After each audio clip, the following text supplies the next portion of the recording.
See, the High Court has given directions regarding illegal structures.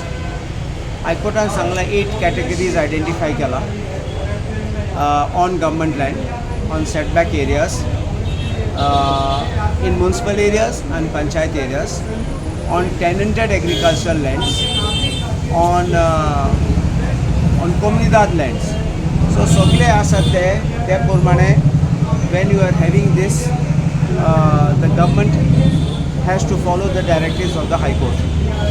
Supreme Court has said on 17 December 2024 that illegal structures, however long, cannot be condoned and action needs to be taken. Recently also, a few days back, Supreme Court passed another order in which they said even regularization of the structure should be an exception, not as a rule, and that in only exceptional cases to be looked at.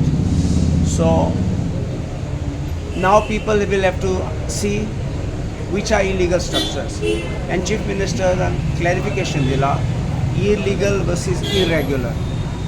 Muge ispani the irregular is also illegal, but irregular कित्या शब्द use केला त्यांना कित्या irregular त्यांना तुझें regular करूं जाता, कायद्यान बसोवपा जाता, फकत थोडे टेक्निकल डिफिकल्टी आसत ना.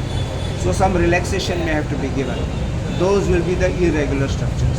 आतां तुम पळय, तूं मुगे बाटान एक घर बांदील जाल्यार कायदो हाडूं जायना तो लीगल करपाक. So how can a construction built on somebody else's land दुसऱ्यागे बाटान बांदलो तो कितलो लीगल जातलो? कायदो हाडलो जाल्यार कायदो on one shot it will go out.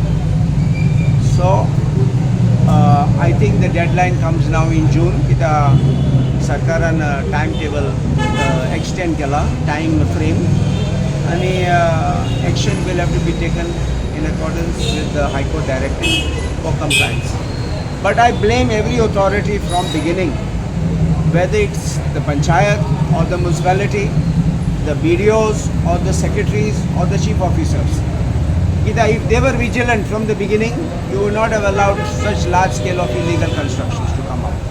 Even the collectors, because these are illegal conversions, how do they sit in the office and receive their salary at the end of the day? Which means they have not been doing their work over these years. So I think that the buck should also stop at the door of these people who have allowed these illegalities to go on. Because now think of it, थोडे लोक रावले थिंगा, थोडे लोक 30 वर्सां 40 वर्सां घर बांदून भुरगीं जालीं आतां नाते जाले पासून.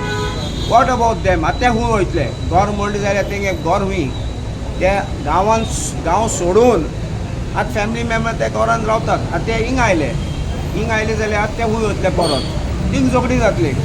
There will be a big issue, there will be a law and order, there will be a social issue, and I believe that this will create a big problem.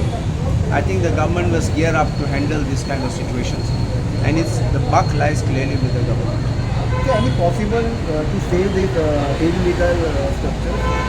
So the Supreme Court has put its foot down and said any law for regularization of or legalization of illegal structures should not be allowed. The Supreme Court is saying this.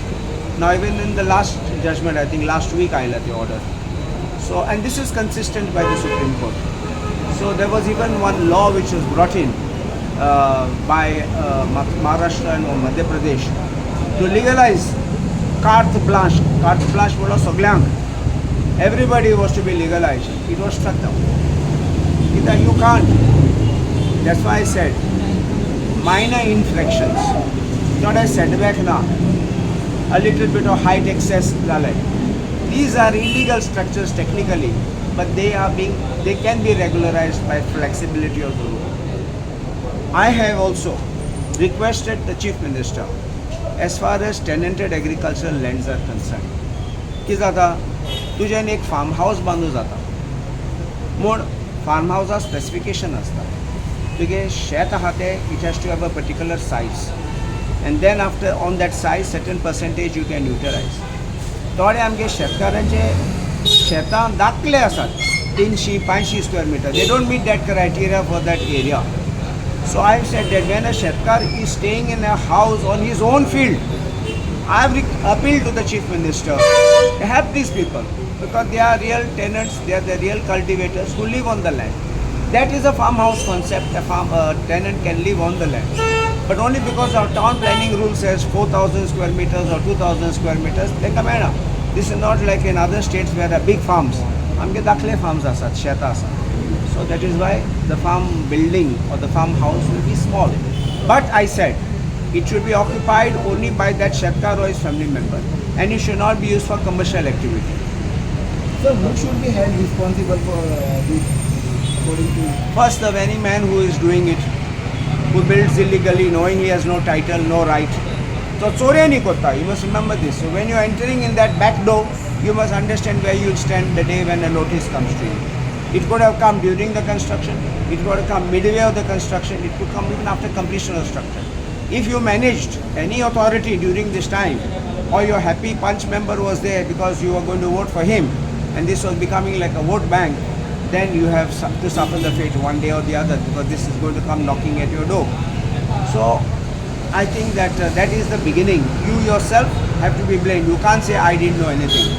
You can't just go in somebody's house or property and say I come in this river Mandovi front and start building and say I didn't know. It can't be like that. You know. Second, I believe the panchayat or the municipality is responsible for it. So not only the sarpanch but the secretary and the chief officer and the collector. Why the collector should not look into illegal conversions? So the collectorate also is there.